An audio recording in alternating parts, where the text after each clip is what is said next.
In 2004, a chat service called MSN entered the Chinese market as a direct competitor to Tencent's QQ. MSN was run by the Microsoft, which was terrifying for Tencent as Microsoft had such a vast wealth and resources, and Microsoft had decided to double down on its efforts in China given it was such a massive market, and since their chat service was much more professional and streamlined than QQ, MSN quickly attracted businesses and students. QQ seemed more like a casual chat services and application but less of serious communication tool.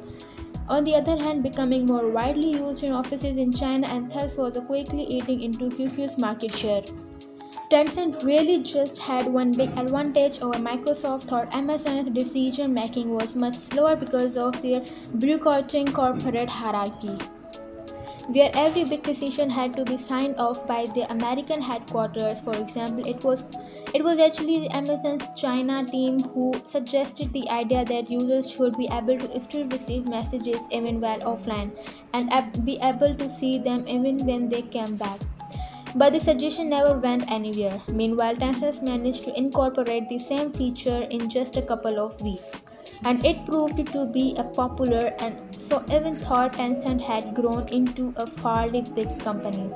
But this point and still act more like a startup. This often means their apps were little and a bit of buggy and had some issues, but they were able to launch new features really fast, get real-time feedback, and just fix issues along the way with a very popular updates. Another issue for Microsoft MSN's chat was initially they kept all data back on US servers,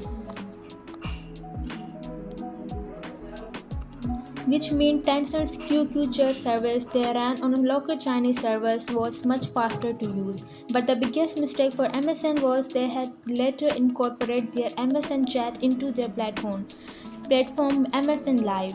And this just confused users, as now to use the chat they had to go to website instead, and if there was just unnecessary extra steps. Ultimately, despite having greater resources, MSN lost the fight to Tencent. In truth, China hadn't been a main priority of their users. Microsoft had bigger battles going on elsewhere, like with Google in the USA, whereas Tencent at that time just had a one focus, which had allowed them to go all in.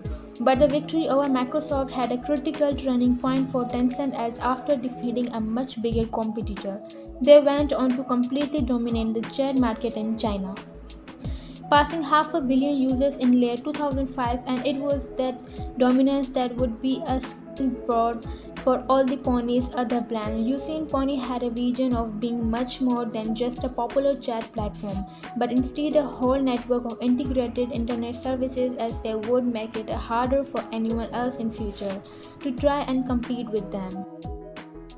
That's all for this video. If you like it, share it with your loved ones and subscribe this channel for more.